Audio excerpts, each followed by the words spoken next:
And hello, everyone. Good evening, and welcome to another live reading by me, Tim Maloney, your humble narrator and reader of indie author books. Tonight, we're going to be reading Disintegration by Thea Landen. As you can see from the pictures next to you, uh, it is a sci-fi style of a book, and Thea Landen is best known as an erotic novelist. However, because many of the platforms that I stream to, well, they're not okay with me reading erotic material online, but I still wanted to have an opportunity to highlight this fantastic indie author. So I worked with Thea and we found ourselves a happy medium where I could start the book, I could read a little ways in, without getting so far as to get either of us banned from platforms. So tonight we will be reading the first the first 6 chapters of Disintegration by Thea Landen. I hope you guys will enjoy it. Of course, all 6 chapters will be available on my YouTube channel as well as my Rumble channel after the broadcast tonight. So if you do have to miss any of it, you'll be able to check it out there. And might I recommend you also think about checking out her book, this one or any of the many others that she has written, all available on Amazon for your reading pleasure. If you are somebody who does like to get involved with some of the more, shall we say, erotic novels, this is a great place for you to be able to do so. Fantastic author, and like I said, we will read the first 6 tonight. So without much further ado, because I do record all of these, I'm able to speak with you guys in between chapters, but I don't want to speak during the chapters because that's reserved for the recording. But feel free to put any of your thoughts and comments out there, and I will be happy to respond to the ones that I see in between the chapters. Now, let's go ahead and get started. So sit back, relax, and prepare to enjoy as we dive into another indie author reading. Tonight, once again, reading Disintegration by Thea Landen. And if you happen to be in as hot of an area as I am right now, hydrate. Now, let's go ahead and get started. Chapter 1. The window's awning offered little relief from the scorching sun. Callum was determined to finish tending to the garden before it became too hot to work outside for extended periods of time. Lilia knelt next to her father, mirroring his movements.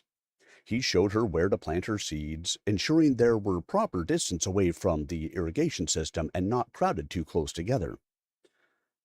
"Will you be home to eat the vegetables when they're all done growing?" she asked. "Of course, sweetie. Be sure to save the biggest one for me." "Okay, Daddy." The door opened behind them. Callum knew who it was without looking. "I thought digging in the dirt was going to be my job today," he said to his wife, chuckling. When he turned around, the muscles in his shoulders clenched when he saw what Meta held in her hands. "This was making all sorts of noises," she said. She passed him his helmet, which he had left lying on a table inside. "I figured it might be important." He popped the transmitter off the side and held it to his ear. It was silent. He flipped it over and looked for the textual readout of the message he had missed. The news was discouraging, though not unexpected. He glanced away from her inquisitive gaze. "I have to leave." "Already?" Her brows knit together.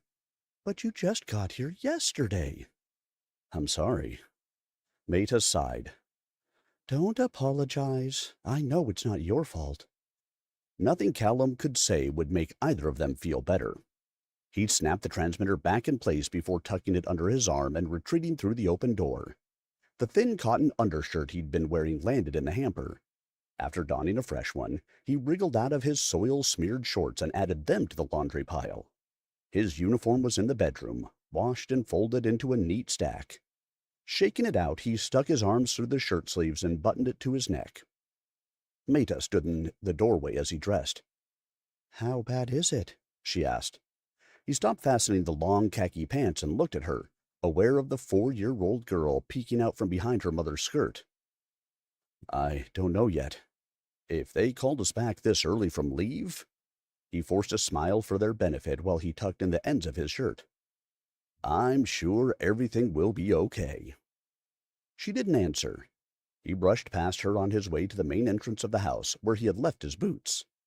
Taking a seat on the sofa, he pulled them on and started the tedious task of lacing them up. Lilia sat next to him. "Are you coming back soon?" "I hope so, sweetie."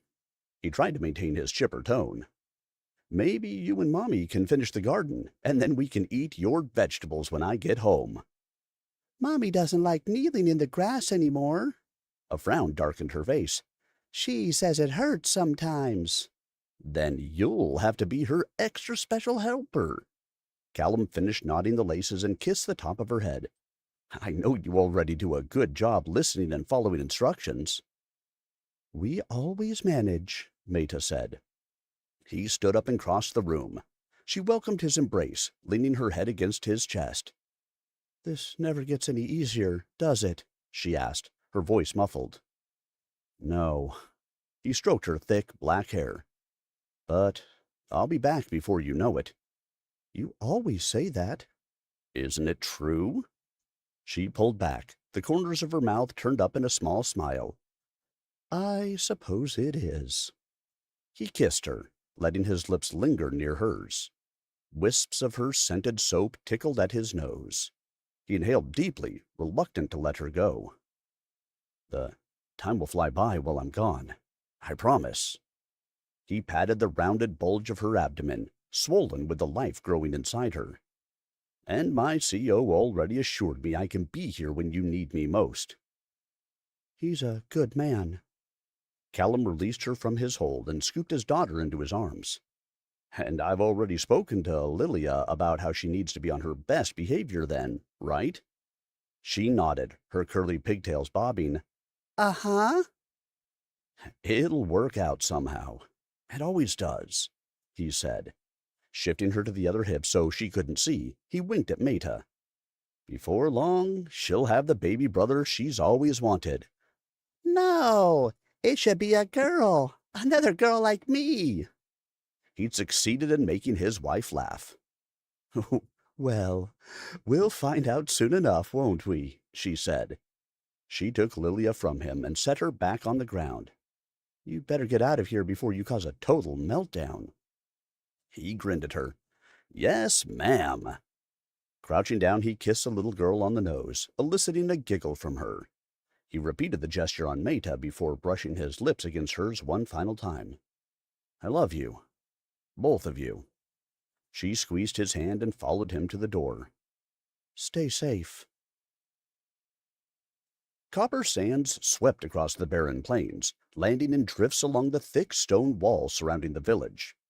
Callum strode beneath the high arch marking the sole opening in the simple enclosure. It was little more than a means of delineating boundaries, as it did not offer much in the way of protection from enemies or the elements, and the residents of CERN were free to enter and leave as they desired. He wished he didn't have to leave so soon after his return. The hover scooter stood where he had parked it against the wall the previous day. Leaning toward the center, he waved his right wrist in front of the scanner. It beeped upon confirming his identity via the chip implanted under his skin, and the lights on the console flashed to life. He climbed aboard, reached into the inner compartment for the goggles to lock onto his helmet, and set the coordinates for his destination. Another high-pitched chirp acknowledged the commands, and the scooter moved forward. Despite his gear, wind and grit whipped through his cropped blonde hair as he skimmed over the desert at the vehicle's top speed. It was many miles before he saw another living being. Other soldiers from his unit, indistinguishable dark specks drawn to the compound at the northwestern corner of their country, like filings to a magnet. They converged near the low, flat building and disembarked from their identical hover scooters. Hushed murmurs rippled through the ranks. None of them had any information other than the brief orders that had been transmitted. Callum followed the group through the dusty hallways to the largest room at the heart of the base. The massive chamber quickly filled with hundreds and hundreds of men and women, all wanting to hear why they had been assembled. When the general appeared at the front of the room, silence descended upon them as he stood at attention. "I'll be brief, and I'll be blunt," the older man stated. "The ceasefire was a trap, one we should have seen coming. Those bastards from Palavia and Charitar alike put aside their mutual hatred for once and coordinated a joint attack." Angry whispers and various slurs added to the tension in the room. An irritated glare from the man in charge put an end to them. "The Border Patrol is holding them off for now, but they need all the help they can get," he continued. "They have reason to believe the initial onslaught was just the beginning. Our enemies must have had this planned for a long time, and it's only going to get worse." The vocal indignation crept to a louder volume. This time the general shouted over the din. "That scum wants to take Tectan, and we won't let them. We shall never submit." Ire morphed into patriotic pride, and a glorious roar erupted from the troops. Upon their dismissal, they moved to their assigned duties in a perfectly choreographed routine. They had prepared for this scenario many times. This was no longer a rehearsal. Callum proceeded outside, heading straight for the field of armored tanks. The third one in the second row was his delegated spot, and he arrived at the same time as the 3 soldiers who shared it with him. Each machine required 1 person to steer and up to 3 gunners to aim the equipped weapons. He climbed inside and took his place at the controls on the right. All that remained was the order to move out. 12 miles separated the base from Tectan's hotly contested border. It didn't take long for the sleek vehicles to traverse such a distance. Within minutes, the posts marking the edge of their land became visible on the screen displaying their surroundings. They barely registered in Callum's consciousness, as his attention focused elsewhere on the monitor. "Holy shit," the driver said as they drew close. "What are those things?" Silver-gray smoke streaked the sky above the horizon. Below the clouds of debris were the charred remnants of the Border Patrol's equipment. Colossal machines shaped like deadly insects towered above the carnage. They crawled across the battlefield on jointed legs in a macabre dance, crushing any remaining rubble. The latest example of their enemy's advanced technology was an awe-inspiring sight, as Callum had never seen anything like them before. They also filled him with a horrifying sense of dread, and a cold sweat washed over him. No one spoke. The sounds of the melee were subdued by the armored walls of the tank. Realization of how the hollowed chamber was too quiet set in, and Callum turned a dial on the panel in front of him. Nothing happened. I'm not getting a radio signal over here," he said. 3 other pairs of hands fiddled with their own controls. "Damn, they must have jammed our signals. What? How are we supposed to get our orders?" Petrified, they watched their screens. One of the robotic creatures stopped moving, and its center hub swiveled to the left. A missile hurtled through the air and struck one of the Tectani tanks, exploding on impact. Callum winced at the bright flash of light. Though he could no longer make out the form of the vehicle, the outcome was obvious. "What should we do?" the driver asked, notes of fear apparent in his voice. "Do we advance? Or retreat?" "We can't stay here. We're a sitting target." Maybe we should get around to the side. Attack it from behind if we can." Callum gripped the handles of the large weapon he controlled. "It's worth a shot," he said. "Let's go." They maneuvered around the edge of the wreckage once crewed by their colleagues. The soldier at the center gun took the lead and issued the commands. On his signal, Callum fired at the nearest enemy. If their own projectiles had any effect on the mechanical arthropods, it wasn't noticeable. A shell hit the ground in front of them. Sand billowed up in an orange haze. obscuring their view of the outside. A second shot grazed the side of the tank, sending it spinning out of control. "They're surrounding us!" the driver yelled. Callum fought to stay upright in his seat. They needed to escape, and quickly. Before he could vocalize his thoughts, the shockwave from another blast jolted him to the floor, forcing the air from his lungs. He scrambled to the far right side of the inner compartment, while everything blazed around him in a blinding glow. A searing pain burned through the left side of his body, and he could no longer move. Screaming, he clawed at his face and shoulder, desperate to free himself from the unbearable sensations. It was to no avail. Choking on the pungent smoke, his last thoughts were of Meta and Lilia before everything around him plummeted into darkness. "Oh no! Oh no! Oh no, everyone!" Hello, let's see, Ezra Rushing and Levi Andrea Lendio. Glad to have you guys here with me tonight as we read Disintegration by Thea Landen. As a reminder, I record these chapters so they will all be available on the YouTube channel after the stream tonight at youtube.com/@SirArminius. I will also have it up on Rumble, but I have no idea what the address is there because it's not nearly as easy as youtube.com/@SirArminius. One of these days I'll get it figured out, but you can find it in either spot. But now, let's see. Any questions, comments, concerns from anybody? No, no, no. Oh, yeah. Oh, yeah. Nope. I see no questions. Which means you guys are just thoroughly enjoying it. Let's find out what happens next, shall we? When we continue into Chapter 2. The room was a stark white blur. Callum clenched his eyes shut in an effort to block out the incandescent lights. He lay flat on his back with his limbs outstretched. When he tried to bend his arms, a pair of fabric restraints impeded his movement. Something feels different. Something's wrong. His heart pounded in his chest as he tried to make sense of the situation.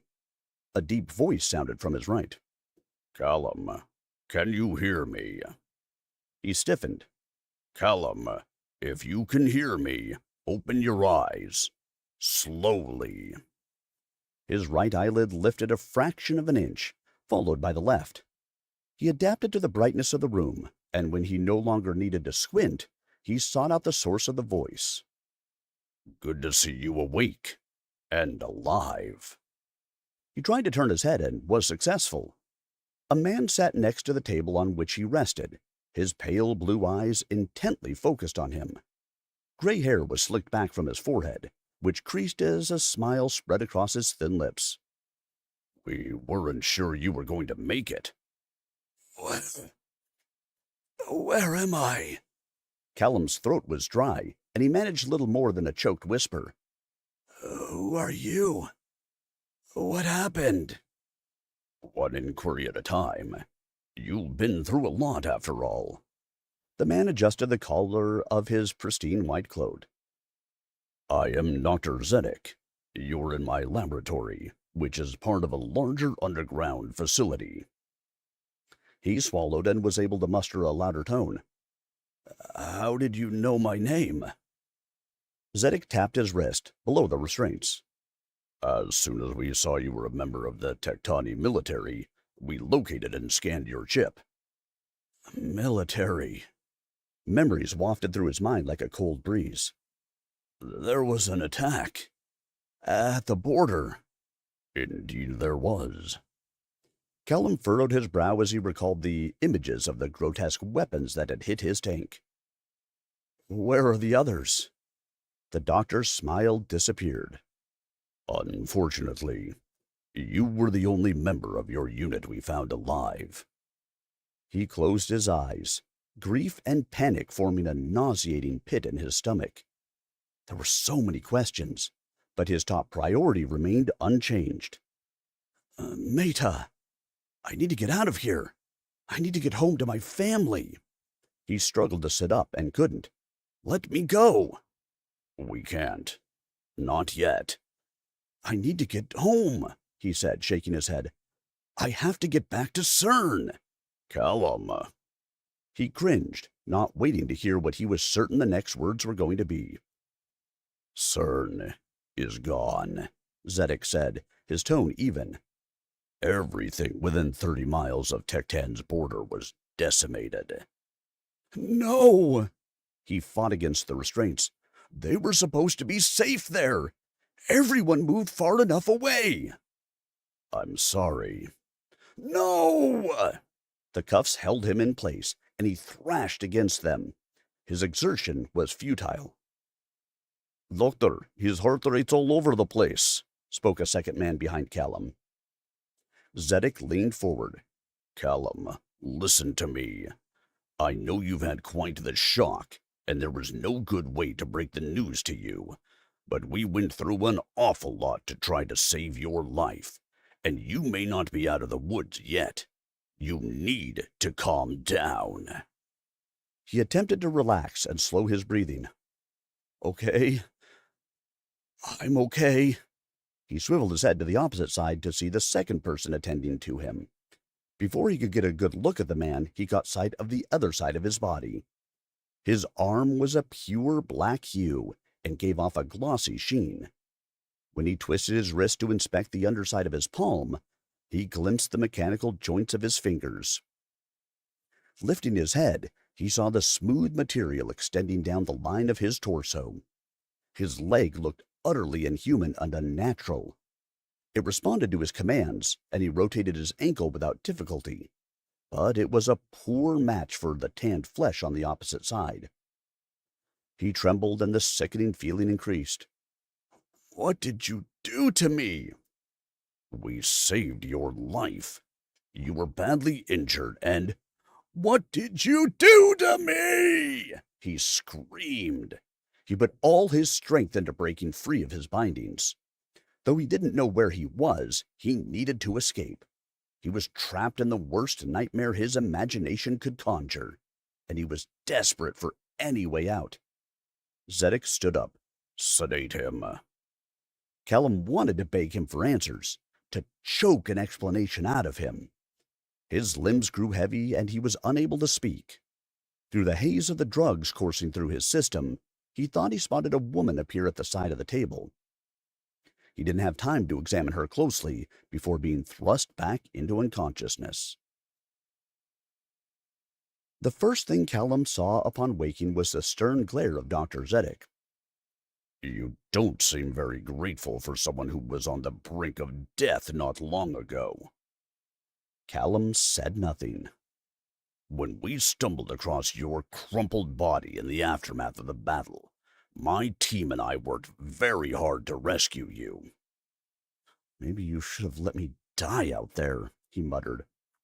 Had I known you were going to be so much trouble, I might have considered it. The doctor's steely gaze did not change. But you're here. You're alive. And while I haven't performed a neurological exam on you, I haven't seen any evidence of brain damage or loss of cognitive function. He mulled over the assessment. Thank you. Much better.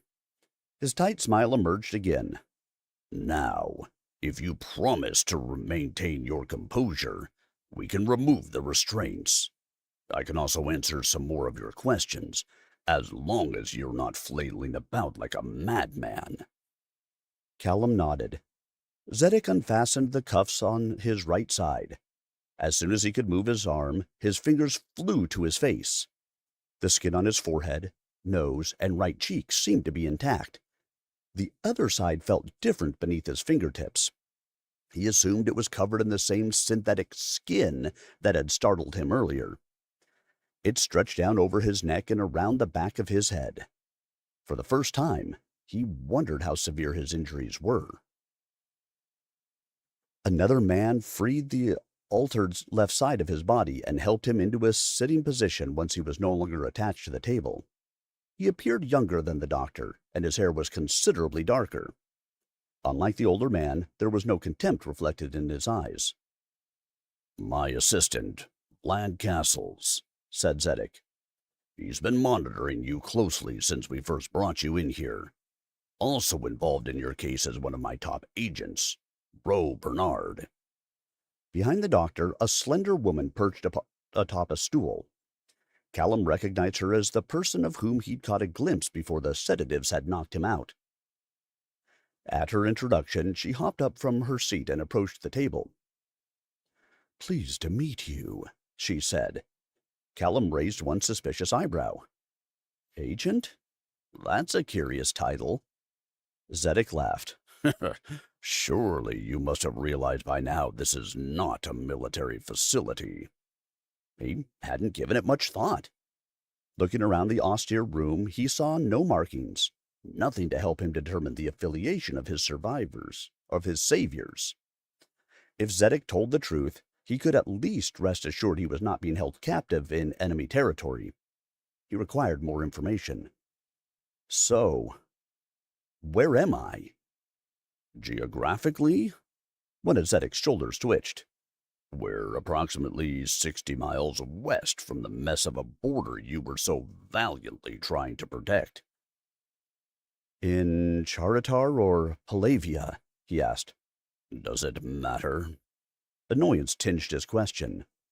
None of us swear allegiance in any particular land.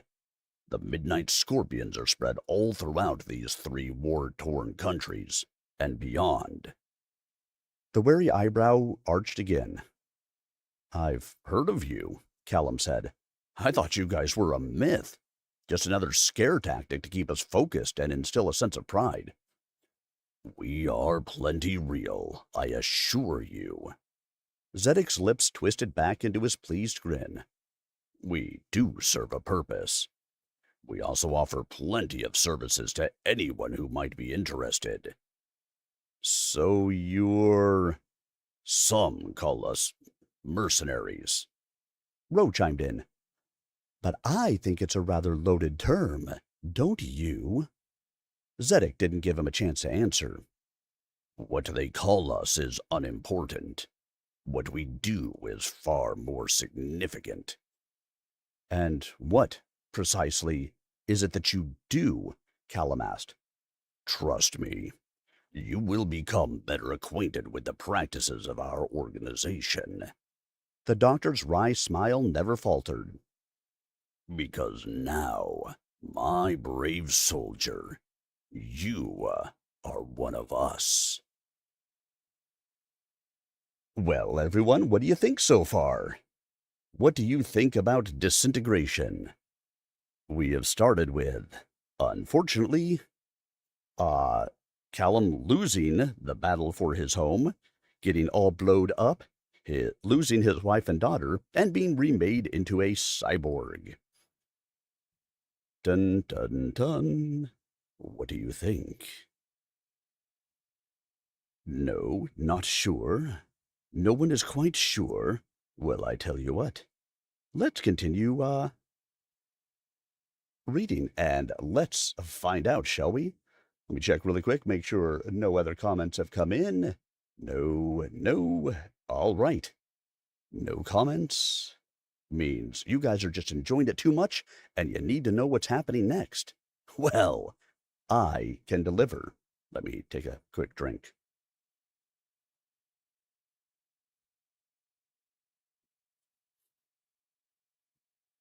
All right. Here we go with Chapter 3. Callum's mind spun in a whirlwind of confusion as he tried to process everything he'd learned. While he struggled to make sense of all that had happened since the battle in Tektan, his trio of acquaintances insisted he get back on his feet and move around. The sheet draped around his waist was discarded, replaced by a simple shirt and a pair of pants made from a stiff, coarse fabric. He was unsteady at first, due to a combination of days of inactivity and the required adjustment period regarding his artificial parts. As Vlad led him around the laboratory, Zedek prattled on about his research and the technological advances allowing him to integrate the cybernetic prosthetics with his body. Much of the talk about sensors and carbon-based materials were beyond his comprehension, yet he marveled at how quickly he was able to adapt to his new state. The synthetic muscles moved his limbs and flexed his joints exactly like the biological ones he'd lost.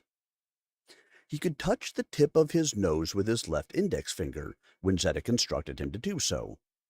Following that, he was able to pick up and manipulate various tools. Standing, crouching, and jumping became second nature in less than an hour's time. Just as his engineered appendages were identical in function to his original ones, the inky material covering half his body felt like his natural skin. He could touch and feel touch in return. All the outside stimuli they introduced to him were met with appropriate reactions. How do you feel? Zedek asked. He considered the question. Physically? Fine. The rest will catch up eventually, I'm sure. Mm-hmm. He made a non-committal noise, choosing not to argue. Zedek turned to his assistant. How do his vitals look? Everything within the expected range. Vlad glanced up from the notes on his tablet. We could keep the subject here one more night if you want.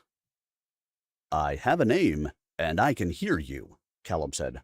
Right. Sorry. Vlad tapped the edge of the device with his stylus.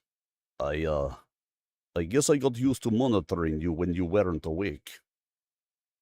I'm sure after everything he's been through, Callum wouldn't mind some time to himself, Zedek said.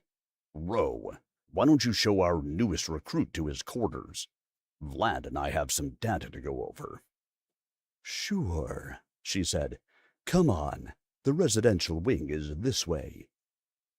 Callum followed her out of the laboratory. The underground hallways were illuminated by glowing panels recessed into the walls. Cool air circulated through the ventilation system.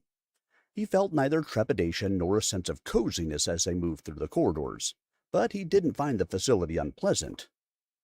So, you were fighting for Tektan, huh? Ro's voice disrupted his thoughts. I guess there's something endearing about an underdog. It's my country, he said. I was defending my home. Right. Callum looked her over. Her dark brown hair, cut short and arranged in messy spikes, and amber eyes gave no hints as to her place of origin. From her pale skin, he surmised she had not seen the sun for herself in quite some time. A series of metallic studs ascended the rims of both her ears. He couldn't tell if the piercings had some sort of cultural significance or were merely for aesthetic purposes. Where are you originally from? He asked, trying to make casual small talk and satisfy his curiosity. If I tell you I was born in Palavia, are you going to try to kill me? Her candor surprised him, though he couldn't deny it was a fair question. No. Good. She laughed. What Zedek told you was the truth. No one down here gives a shit about the area of land 3 different nations are slaughtering each other over, trying to prove who's the smartest and the strongest. Her opinion clashed with the pride he'd felt during his service. But the Midnight Scorpions exploit it, don't they? You? They make it easy for us. Ro led him around a corner and changed the subject. So, Callum, do people ever call you Cal? On occasion. He shrugged. Never was too crazy about the nickname. Aw, not even from Meta? She asked. He stopped walking and stared at her. Sorry. Too soon, I know. How did you know? He said, swallowing. Did I know what? How did you know her name? She poked his wrist. We know everything about you, remember? Ticking items off on her finger, she recited a list. Callum Renwick, 27 years old, born in Coral City to Eleanor and Carlo Renwick, both deceased. Enlisted at age 21, married Meta Crow not long after. One child, whose birth was registered in CERN 4 years ago. his mouth pressed into a straight line. Very impressive. After the basic details come a list of every military toilet you ever crapped in. Shall I continue? I'm surprised the chip doesn't include my favorite color or the names of my childhood pets. The cutoff has to be somewhere. But hey, we got lucky. She smirked. If it had been the other side of your body to be blown to bits, we would have had to wait for you to wake up to ask all those questions. Callum narrowed his eyes. So glad my injuries didn't inconvenience you too much. Didn't bother me. I'm not the one who had to piece you back together. My duties where you're concerned start tomorrow. Rose stopped in front of a plain brown door. Here we are, the finest accommodations the Scorpions have to offer. She pushed it open and ran her hand along a panel on the wall. Lights suspended from the ceiling flickered. Callum stepped inside to look around. The room was small and sparsely furnished. A bed stood in the corner, topped with a pillow and a blue-striped blanket. 2 rickety chairs flanked a round table in the opposite corner, and a wooden dresser towered against the wall. A second door led to what he presumed was a washroom. If the rest of the organization's rooms looked as bare as his, he didn't think they were expected to spend much time in their private quarters. I'll come collect you in the morning, Rose said. We'll grab a quick bite to eat and then get right to work. Work? She crossed her arms, though her amused expression belied any annoyance. You didn't think Zedek went through all that trouble to save you and equip you with all those fancy parts for fun, did you? He exhaled. I suppose not. Good. Then we'll get started bright and early. She frowned, and her voice took on a more serious tone for the first time. Look, Callum, Averting her gaze from his, she scratched her head. I'm sorry about your family, and your home, and your friends in the army. Yeah. Thank you. I think nearly everyone down here has lost someone or something close to them, she said. Don't expect to hear about it, though. This isn't a forum for sharing sob stories. Also, she furtively glanced up and down the corridor. Callum copied her actions and saw nothing out of place. What? She took a step closer to him, close enough so their bodies touched. In case you thought it was curious how they turned you loose so soon, assuming you'd be okay on your own. Steadying herself with a hand on his shoulder, she stood on her tips of her toes and leaned forward. Her lips brushed the edge of his ear, and her whisper was barely audible. Don't try anything stupid. They're watching. Before he could respond, she was halfway down the hallway. Good night, she called over her shoulder. Try to get some sleep. Callum closed the door. He finally had a moment to himself, and he didn't know what to do with it. There was so much to process, much to grieve. His curiosity won out over everything else.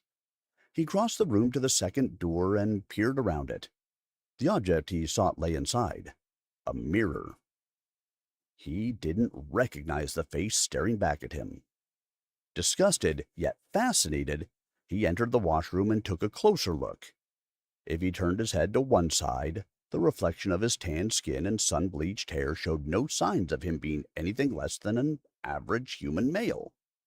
From any other position, though, there was no ignoring the angular plates comprising his chin and left cheek.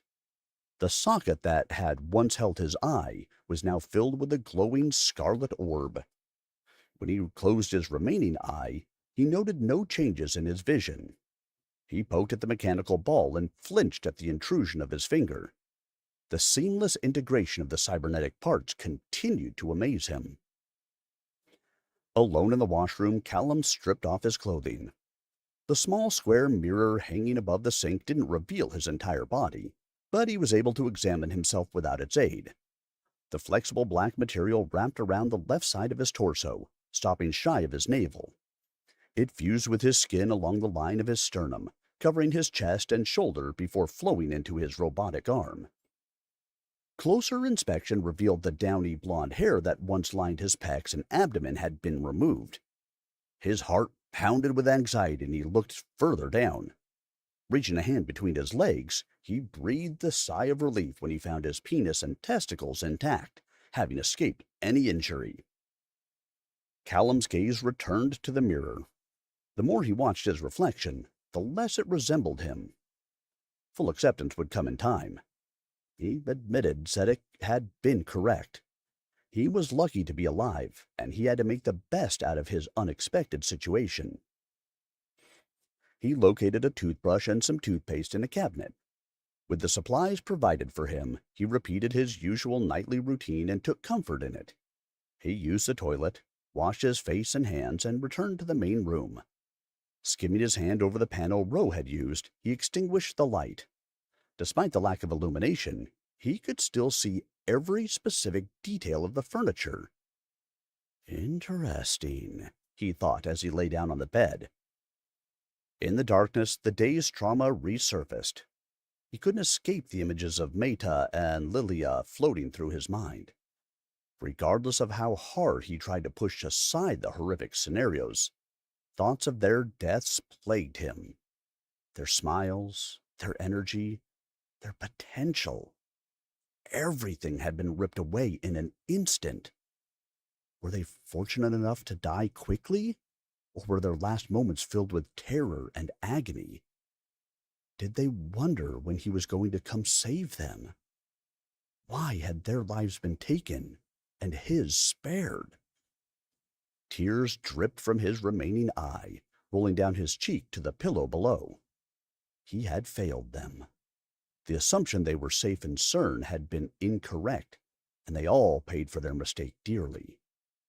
Grief gripped his chest, and his sobs echoed off the unfamiliar walls. When his sorrow exhausted him, he drifted into a fitful sleep, haunted by the dreams of all he had lost. Well, everyone, what do you think so far? How are you liking the book Disintegration by Thea Landen? Reminder, if you have missed any part of this as we have gone through, I am recording this and it will be available on my YouTube channel after the stream tonight, youtube.com/@SirArminius. It'll be there for your watching and listening pleasure. I don't see any comments that have come in from anybody, so we can continue on our way as we'll move right into the next chapter. Let me grab myself a little drink because talking is thirsty work. The real Barbette, bro. How are you, my friend?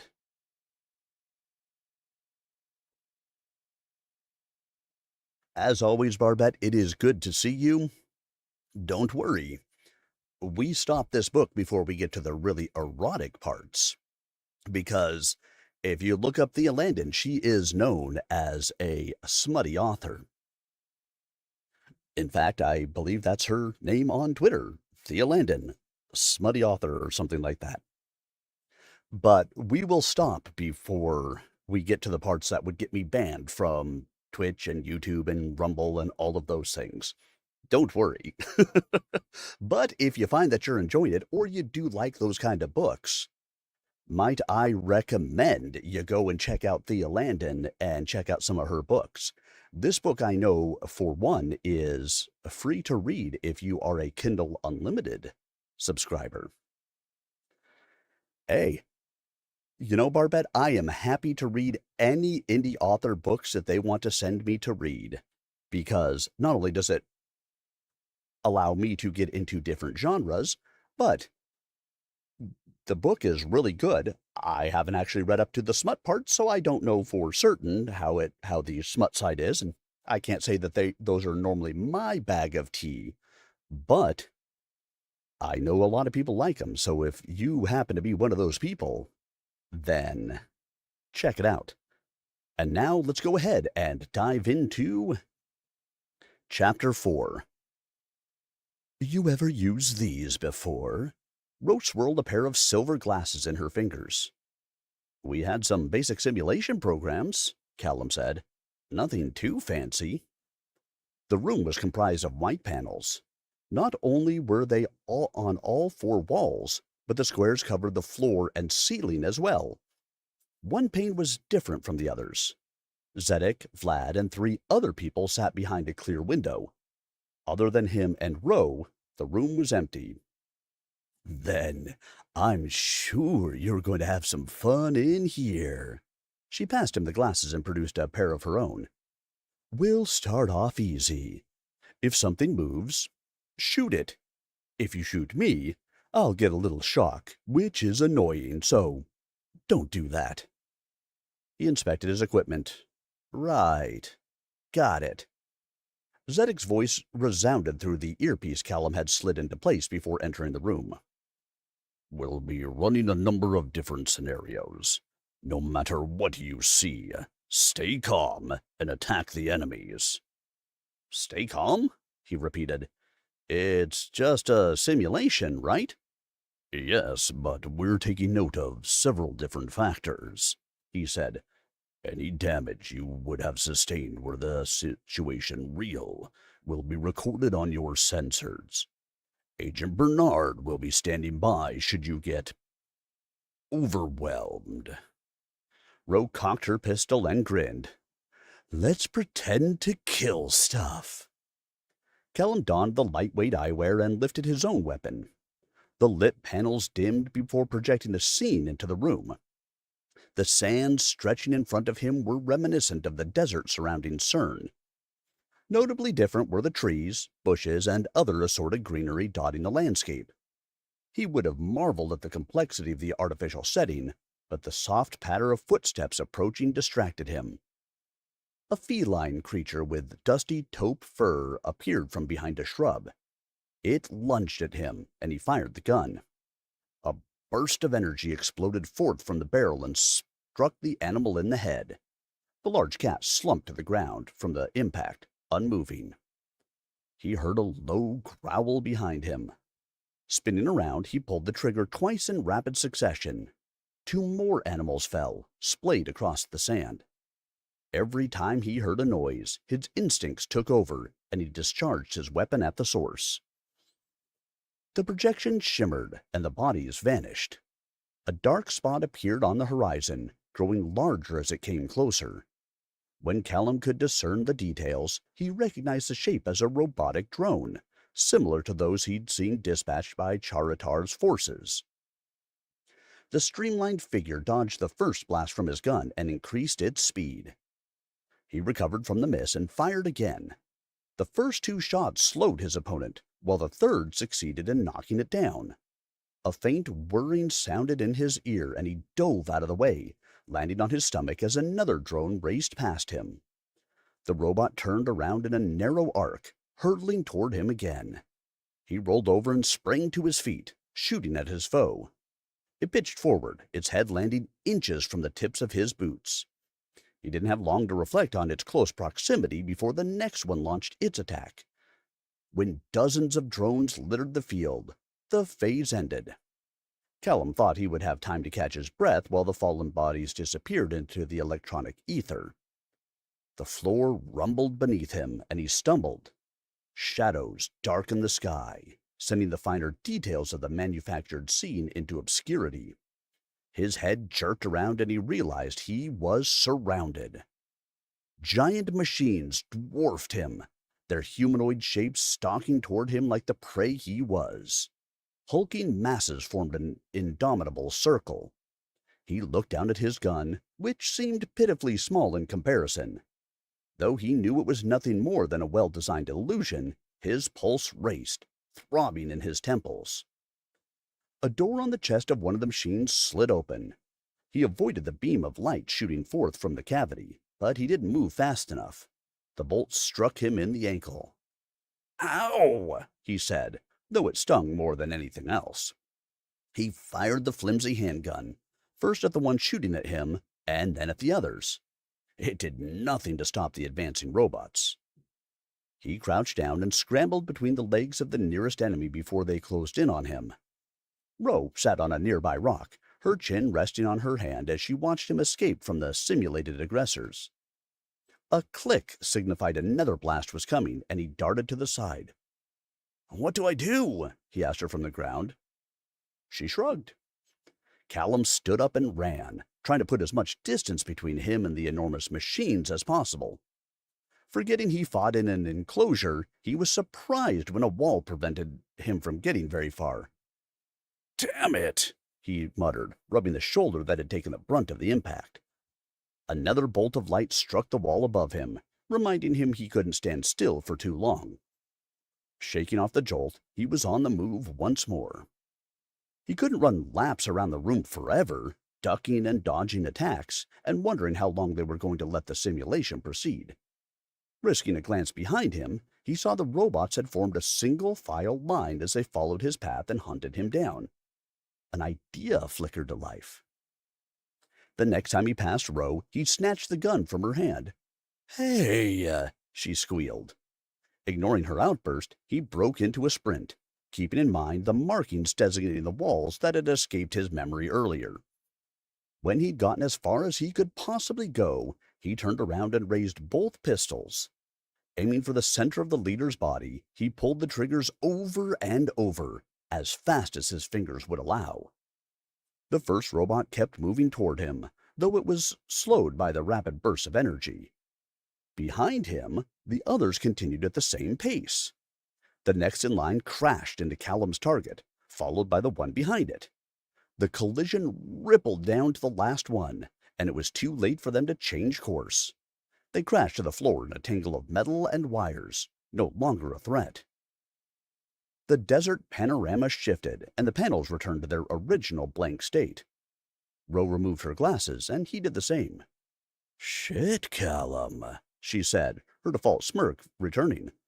Zedek wasn't messing around when he installed all those swanky equipment on you. He wiped one side of his forehead. What do you mean? As far as I know, you're the first person to survive to the end of this particular sequence on his first try. A door opened behind them, preventing him from asking further questions. Zedek entered the room with his faithful assistant in tow. Very interesting, soldier, he said. Very interesting indeed. Ro was telling me. Yes, I heard. And she is, in fact, correct. He paced in front of Callum. You're meeting our expectations, reaching the goals we set when we first began our research a long time ago. Your reflexes, your reaction time, your responses to stimuli the normal human body wouldn't be able to perceive. It's astounding, Vlad said. I mean, everything is going as we predicted. But to see it with my own eyes is an incredible experience. Callum wasn't convinced he'd done anything out of the ordinary. I just did what came naturally, he said. I didn't really think about it. Perfect. Zedek stopped moving. The success of this project hinged on the seamless integration of the parts we created for you and your existing body. Your claim of not noticing any physical changes is significant, not to mention a testament to our own skills. We're going to mold you into quite the formidable assassin. Every time the doctor spoke, Callum felt he was one step behind everyone else in the room. That is your ultimate plan? Well, yes. Zedek raised an eyebrow. We're in a war zone, in case you forgot. Don't tell me you've never killed anyone before, because I know it's not true. He conceded the point with a silent nod. Not everyone is fighting for power and land. They're fighting for the technologies to help them achieve their goal. A muscle in his jaw twitched. There are also those out there who oppose my organization and pose a threat to the way we conduct business. You will serve multiple purposes. Arguing seemed pointless. Who am I going to be killing? Zedek chuckled. How quickly we changed your mind. Let's not get ahead of ourselves today. There are still plenty of things we need to do before we start sending you on missions. Callum sighed. Answers were not always easy to come by with his new associates. Fair enough. There was Chapter 4, completed and ready for all of you. Zedek, the leader of the mercenaries, Doctor Cybernetic Master, and Ballet dancer? Okay, maybe not. I have no idea. Maybe he was. I got nothing.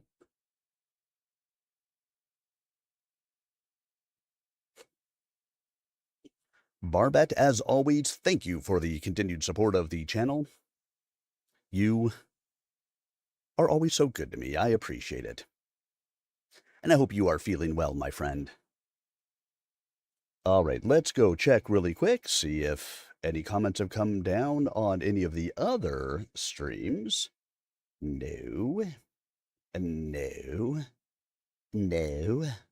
We're sorry. There are no other things for you to listen to. Oh my. Oh no. All right. I guess that means we continue, huh? That sounds like the right answer to me. We're going to go ahead and jump in now to Chapter 5. Rose stood on the opposite end of a padded mat and tightened her gloves. All right. Let's see what you've got. Come at me. Callum shifted his weight from side to side. Are you sure? She rolled her eyes. I wouldn't have said it if I didn't mean it. And if you're going to start in with some bullshit about how I'm a woman and you're not going to fight me, don't. Just don't. So much had happened since he first woke up in the underground base. He had been forced to re-examine his comfort levels in more than one situation. Fine. Let's do this. She took a wide stance and braced herself for his attack. He rushed at her, and she easily sidestepped him. Really? This is the best you can do? She asked, laughing. Come on. I'm not some pre-programmed simulation. Try again. He moved toward her a second time. Before he could get too close, she kicked out, and her foot collided with his knee. A pained grunt escaped his mouth, and the momentary distraction landed him on the floor after she swept his legs out from beneath him. I guess my hand-to-hand skills are a little rusty, he said, coughing. Zedek's voice came through an overhead loudspeaker. Try not to break him, Agent Bernard. He was very expensive. Ro leaned over him. You won't hurt me. I promise. Now, get up and come at me like you mean it. It doesn't have to be a fight to the death. Just a friendly little spar. Callum did as he was told. He feigned movement in one direction, and when she reacted, he caught her from behind. Despite his best efforts to restrain her, she wriggled out of his grasp. Am I going to have to kick you again? She asked. Damn, she can be infuriating. His thoughts were interrupted by her foot flying at his face. Instinct took over, and he stopped its trajectory with his left hand. With a twist and a shove, he sent her crashing to the mat. His victory was short-lived as he failed to avoid her sweeping kick for a second time. Getting to his hands and knees, he tried to stand up, but her leg came down hard on his neck. His arms shot out from underneath him. She launched herself onto his back and succeeded in pinning one of his wrists behind him. See, she said. Now we're getting somewhere. Though she wasn't heavy at all, Callum assumed he would have better results pushing her off to the side rather than straight up. Using his free hand for leverage, he rolled to the right. They tumbled across the mat, and he attempted to remove himself from her hold. She used the momentum to her advantage and wound up on top of him once more. Rose's good-natured taunts never ceased. "You're doing better than some of the men I've trained," she said, looking down into his eyes. "But I kind of thought you'd be done by now." He sighed. The trick would be to catch her off guard, then simply overpower her with his superior strength. However, she predicted every move he made and refused to concede the upper hand. As he found himself flat on his back yet again, he decided to skip the first step and see what he was capable of with his new abilities. This time as he rolled, he hooked his left leg around her to prevent her from slipping too far away. She struggled, but she was no match for the engineered muscle of his robotic limb. Once she was beneath him, he wasted no time in pinning her down with his knee. Her arms and legs flailed about in a futile attempt to break free, but it was too late. Keeping her in place with his full weight, he leaned forward and captured her wrists. Twisting both of them behind her back, he held her tight until she stopped moving. He didn't know how long he had to keep her immobilized, nor did he know how many rounds this match was expected to last. "Well, then," the mat muffled Rose's voice, but didn't shield her amusement. "This was a lot more fun than I expected. Don't you agree?" Callum had yet to memorize the underground labyrinth of identical corridors in the base. Though confident he could find his way back to his quarters eventually, he accepted Rose's offer of an escort once they had been dismissed for the day. "We'll stick to a similar schedule for tomorrow," she said. "Zedek and his lab rats want to run some more sims. Then I think we might put some real weapons into your hands and see what happens." He nodded. "All good things, I hope." "It's up to you. But so far, you've been performing spectacularly. I don't think I've ever seen Zedek so happy. Or whatever his version of happiness is. And you can practically see Vlad salivating at the opportunity to work with something other than numbers on a page." Callum couldn't help inquiring as to the opinion of his enigmatic companion. "And you?" She glanced sideways at him. "What about me? Am I meeting all your expectations?" They arrived at his door. "Look, Callum, I took this assignment for one reason. I thought it would be interesting," she said. "I didn't have anything to do with the preparation, and I don't have much invested in the outcome. Whether your addition to the scorpions is a success or a failure, it doesn't make much of a difference to me." He turned the knob. "I see." She leaned against the doorframe. "Aw, don't take it personally." Her golden brown eyes sparkled beneath the chunks of hair falling forward into her face. "I'm sure you're a nice guy, and we'll work together just fine. We may even get to like each other enough that one of us would be sad for a while if the other got killed." He did have to give Roe credit for never giving him vague or cryptic answers. "As always, your compassion is overwhelming." "Hey, at least you always know where you stand with me." She swept the errant strands of hair away from her forehead. "Down here, we all generally get along with each other, but we know the risks of getting too close. Our world is a dangerous place, as I'm sure you are well aware."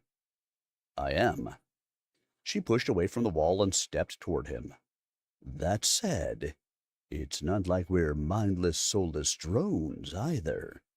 Her hand rested on his left shoulder. "If you find yourself bored or lonely at night, let me know. I might be able to help." Callum had a feeling he knew what she was suggesting. It seemed to be a direct contradiction to what she'd said about maintaining professional distances, and he wasn't sure how to react. Uh, thanks, but I think I'll be fine. Suit yourself. She trailed her fingers down his polished skin and gave his arm a squeeze. If you change your mind, the offer stands. With a wink and a smile, Ro turned around and left. He let himself inside his room and made his way to the bed to lie down. During the day's activities, it was easy to distract himself from his grief. In his solitude, his thoughts went right to the family he had lost. He could see them clearly and picture every detail with perfect clarity. While the visions in his memory thrived, it was Ro's touch that lingered on his body. Since awakening, he had been poked and prodded by Zedek and his team of scientists. Ro had tossed him around the gymnasium and landed a few good hits, yet she had been the first to reach out to him in a less clinical way. She had caressed the artificial material stretching over his inhuman components. Her intent indicated she still saw him as a man. Callum groaned and buried his face in his pillow. He knew in his heart no one could compare to his precious Meta. The scent of her flowery perfume stung his nostrils, and the dulcet tones of her voice echoed in his ears. She beamed at him with her brilliant smile, the one mirrored in the face of their daughter. Everything about her was soft and warm and inviting. The imprint of her luscious curves filled his hands, radiating pure femininity. She'd always been all he'd ever wanted. He pulled the blanket up to his chin. She was gone, along with Lilia, and the child he would never meet. He longed for one more chance to hold them, to embrace them, but he knew his wishes would not be granted. Not only had he lost the most important people in his life, pieces of his body and soul had been destroyed in the fateful battle. What would she think if she saw him in his newly altered form? He shook his head. The answer to his question was obvious. Meta loved him, and nothing would ever change the simple fact. Regardless of the obstacles he faced, he could always rely on the strength she gave him. Even in her absence, that remained untouched. He had miraculously been given a second chance, and he owed it to her and Lilia to make the most of it. Accepting this new outlook was easier said than done. Anguish gnawed at him, filling him with an aching emptiness. Alone in the darkness, Callum turned to sleep as an escape from the ghosts haunting him. All right, everyone, we have one more chapter to go. Yes, one more. Just one. You know what they say, one is the loneliest number that you'll ever do. Two can be as bad as one. It's the loneliest number since the number one. All right, let's go take a look through really quick. Anybody have comments, questions, anything else? No, and no. So that means, ladies and gentlemen, boys and girls, children of all ages, it is time for us to read the last chapter of the evening. And why? Because past chapter 6, we get into the smuttier side of things. And unfortunately, YouTube and Twitch and Kick and Rumble and all of those don't really like those sides of things to be out there on their platforms. So we'll stop at 6. But if you find that you are enjoying the story and would like to check out more of it, check out the book on Amazon and any of the other books written by Thea Landen. Now, let's go ahead and start the final chapter of our read tonight with Chapter 6. A large translucent screen filled an entire wall of the conference room. Zedek tapped the corner and it glowed a faint green. Various commands appeared before him, far enough away so Callum couldn't make out the words. In all fairness, said the doctor, you've been reasonable and accommodating when it comes to our demands. You're not planning on attempting an escape or trying to rejoin the Tectonic forces or any other foolish ideas, are you? No, Callum said. Good, because we're the ones who saved you, and we're going to train you to become better than you could ever be anywhere else. Never forget that. He stifled a grumble. I know. Zedek touched the screen again, pulling up a list of files. You're not ready to go out in the field yet, but I've decided you might as well know some of our plans for you. It's time for you to meet your first target. A picture of a woman filled the screen. She wore a navy blue uniform adorned with badges of all different colors. Her bright red hair was twisted and secured on top of her head in a tidy bun. Green eyes peeked out from behind a smattering of freckles, which gave her the illusion of being younger than Callum initially thought. The corners of her mouth turned up slightly, hinting at a smile that would be inappropriate for an official portrait. Do you know who this is? Zedek asked. He shook his head. She doesn't look familiar. Zedek's gaze flicked back to the screen. Tanith Vale, he stated, Executive Director of Charatar Intelligence. A very efficient, very capable woman who showed promise from her earliest days at their military academy. She does her job well and deserves her title. Kellum finished his thought for him. And you want her dead? Yes. So much for answers. I suppose it's not my place to ask why you want me to kill her? Normally, it wouldn't be. Zedek sighed. But there are a number of reasons I'd prefer to see Miss Vale taken out of commission. Some of them are relevant to you, personally. He'd succeeded in further piquing Callum's interest. Oh? Let's start with the bigger picture first. He stood beside him and faced the screen. She has long decried the existence of the Midnight Scorpions, and has tried, albeit unsuccessfully, to shut us down in the past. It seems she has forgotten how her superiors have relied on us for intelligence and other resources. Without us, the wars they waged could have had a much different outcome, even if they don't care to openly admit it. I don't see the personal relevance you mentioned. Zedek exhaled again. Are we forgetting where our loyalties lie already? She wants us gone. You are one of us.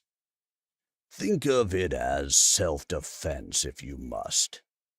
The irritated expression disappeared from his face, yet his ice-blue gaze never wavered.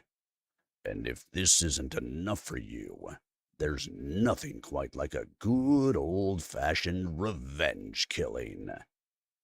A knot formed in Callum's stomach. He had his suspicions about what the doctor implied, but he needed to ask the question. Revenge for what? She is a high-ranked government official. Haven't you figured it out yet? He clenched his jaw. Tell me what you know. It goes without saying she was involved in planning the attack which nearly killed you. He drummed his fingers together in front of him. It is her job, after all. And? Zedek's tone was casual, as if he were reciting a weather report. Our sources say it was Ms. Vale who set up the temporary alliance between her country and Palavia.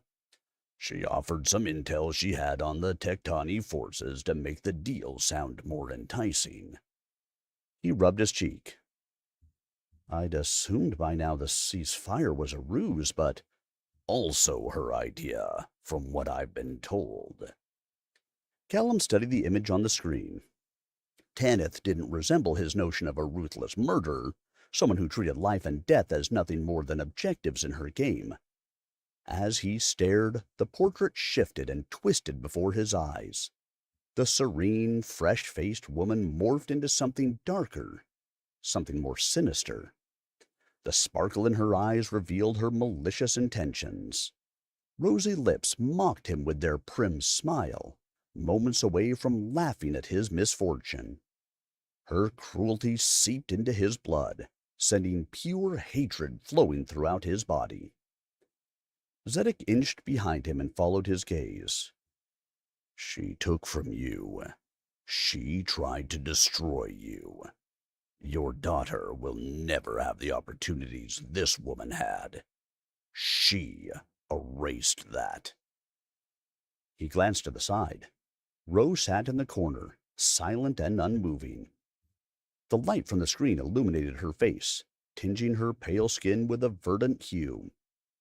If she was affected by anything she saw or heard, he couldn't tell based on her blank expression. It was easy for him to say the words he knew they wanted to hear. She deserves to die. I knew you would understand, said the doctor. When do I kill her? And how? Zedek laughed. Impatient, are we? Unfortunately, it's not as easy as simply waltzing up to Miss Vale and introducing her to your weapon of choice. We're not doing anything until we have a solid plan. I want this to be an efficient kill to send a message to anyone who shares her views on us. He released a long breath. Fine then. So, what happens next? 2 more images appeared on the screen, overlapping the portrait of Tanith. The first depicted a map of the southern region of Charatar, the borders with Tectan and Palavia clearly marked. Adjacent to it was a blurry photograph. The picture was not of the same high quality as the first, and Callum had difficulty deciphering what it represented. When not tending to her administrative duties in the city, Ms. Vale conducts her business closer to this hotbed of military activity, Zedek said. We believe we found the base where she maintains her offices in the mountains to the north of here. Upon a closer look, Callum thought he could make out a path through the hills and the mouth of a cave. Are those dark smudges? The entrance is heavily guarded, yes. If possible, we'll want to take her down on her way to the base. He gestured toward the photograph. Well, we can try to set up snipers in the mountains. The surrounding areas are exposed and offer few places for us to veil our presence. Rose stepped forward and joined them in front of the maps. Callum, I think we might be getting ahead of ourselves. We still have a lot to do before you're ready to go out there. He nodded. I'm sure you're right. I've never really done anything like this before. Let Zedek assemble his teams and get all the information we need. She grinned at him. While they're doing that, we'll keep working here to turn you into a deadly force to be both admired and feared. Such lofty goals, Callum said. He wasn't sure how he felt about his new role, but determination to avenge his family's deaths eroded his lingering doubts. I'm ready to resume training whenever you are. Your enthusiasm is commendable, Zedek said. He dragged his fingers across the screen and the images disappeared. I'll admit I had some initial doubts about this project and your addition to my organization. But I think you're going to work out nicely.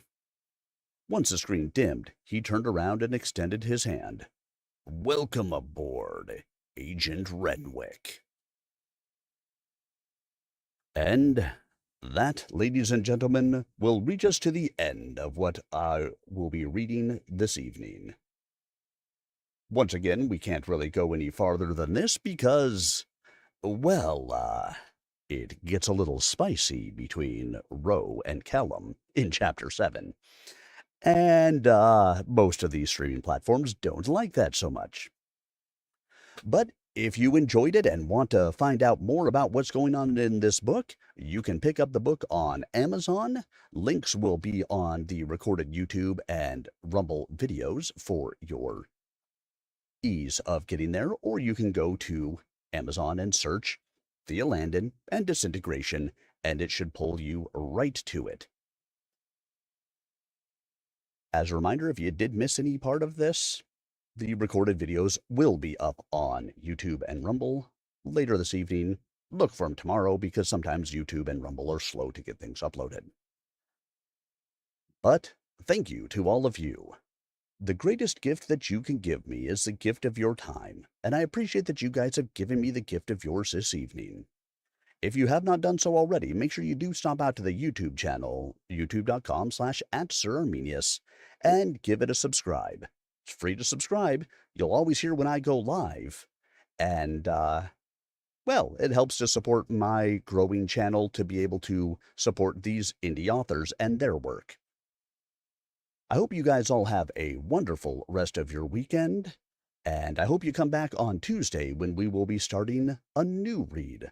Not sure what it is at the moment, but look ahead and we'll have it up there for you. I will have it posted on my Twitter account, @SirArminius, if you're looking for me there. I'm @SirArminius in most places. And you can find out, because I will be posting up ahead of then, what my next read will be. Once again, I hope you guys have a wonderful rest of your weekend. Thank you so much for coming along to join me this evening. Make sure you do stop out there and support our author, Thea Landen, and her work, Disintegration, as well as various other works that she has written. Thank you all so much. Have a wonderful weekend, and I hope to see you guys all again really soon. Good night, everyone.